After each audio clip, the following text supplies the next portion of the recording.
Oh, hey buddy, it's your old pal Scott, and this is Let's Talk Tabletop. I've got a question for you. Would you like to play miniature wargaming literally anywhere? A portable game table with miniatures and dice and terrain and all of that that fits in this container? Well, I made this project about a year ago, and I've never yet brought it on the channel, so I wanted to share it with you and how I did it. It cost me about $20. It would probably cost you $40 roughly if you wanted to get all the parts together. So let's dive into it, and I will show you exactly what's in here, and trust me, it even includes terrain. Let's dive in.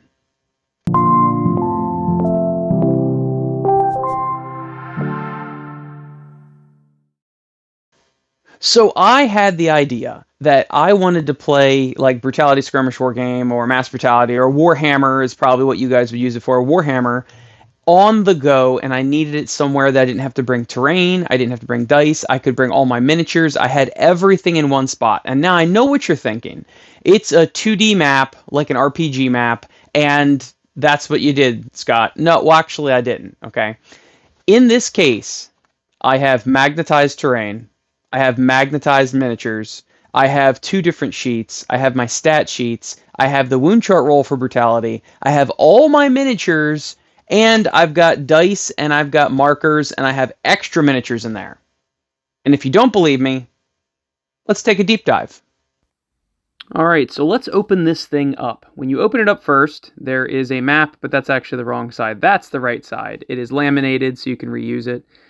And then you've got a character sheet for both warbands.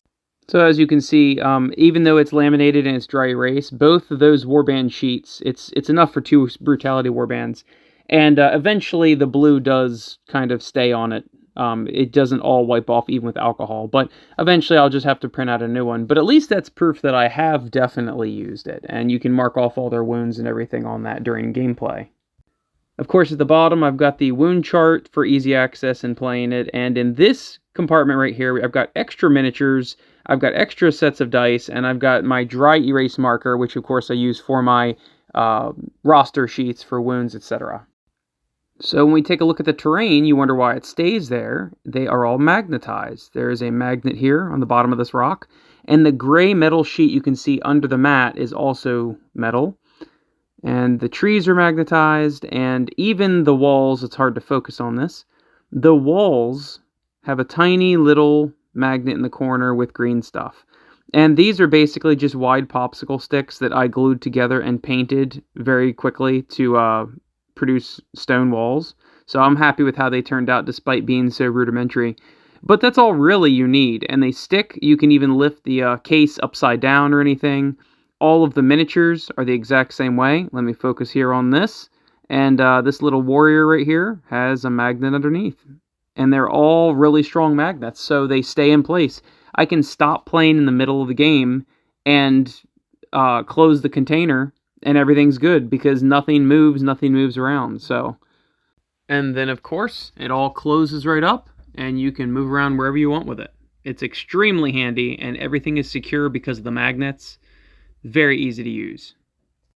Oh, and actually I forgot to mention what the terrain is made out of. Obviously the popsicle sticks for the walls, but the rocks are made from a gray Fimo. It's called a like a baking clay, essentially, that you bake it in the oven to make it hard instead of air dry. And then the trees are a green as well, and I've painted over both of them to highlight some texture or some patterns on there. So the trees are a dark green clay with light green painted on them for leaves, and the rocks are a dark gray and light gray painted on it for detail. And the reason why you don't want to use air hardening clay is because it will crumble over time. If you give it a year or two after it has cured, it will still crumble and start getting dry and fall all apart. But the baked clay does not do that, so that's why you want to use that. This is a photograph of it in action. You see I use those magnets on the floor to be objectives, and they scatter for brutality. And all of the models I painted in a blue scheme or a red scheme, just so it's really easy to tell what they are. And I just bought these miniatures for less than $20 on Etsy, and they were basically 6mm fantasy miniatures meant for micro skirmishes. Of course, you could use Warhammer 40k epic scale as well for that. And I've designed this for brutality, so each square is 2 inches. It's considered 2 inches. So if they have a move of 6, they can move 3 squares, etc. Obviously, if you have a different size board, you could make these squares a little smaller and, have the layout a little different. And obviously, you saw the green grass in the beginning. This stone bottom here, this laminated paper, pulls off, and the green grass will go down there as well. So I can have trees and rocks and walls in a green grass scenario. Also, these work as a dry erase sort of thing. Once again, it's not perfect. It will eventually stain a little bit, but then you just print it off and do whatever you want with it. So I've got about $20 in my miniatures, and everything else was free. I already had the baking clay. I already had the magnets. I printed out the paper, etc. And you see this case, though, is only $10, and it's a little more expensive if you want different colors, but I actually got mine for free because my job was going to throw it out because they didn't need it, so I was just going to take it.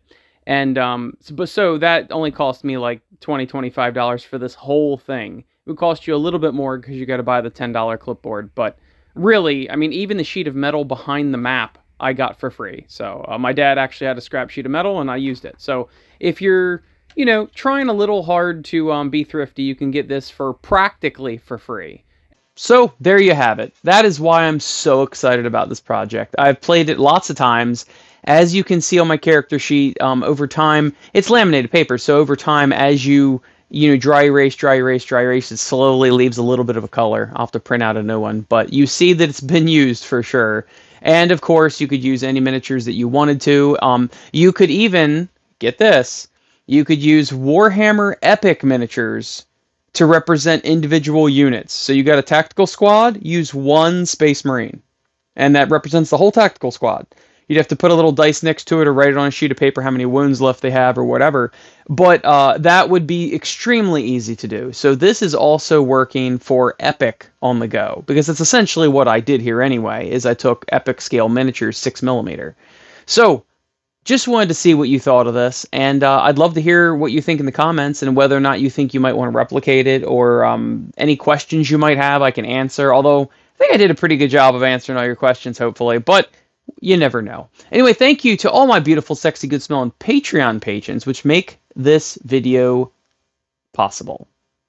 Especially Nate down there. Nate's a good guy, and Fraud Fishy Hates Everything is also a splendid person. Anyway, I will see you next week. Like, share, subscribe, all that jazz, and I'll see you next week.